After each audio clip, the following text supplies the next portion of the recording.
Hello everybody and welcome. In this video I will show you how to make soft reset for your headphones QCY T9S. To make a hard reset, just close the case and now open it again. You can also press and hold multifunctional buttons on your phone, on your headphones for at least 3 seconds. So let's check it. I should just remove it. We can see red lights. Now put your headphones inside the charging case, close the case and open it again.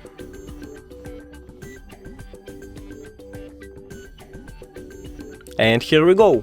Thank you for watching this video. If you found it helpful, please consider subscribing to the channel and leave the like on the video. It's really important to us.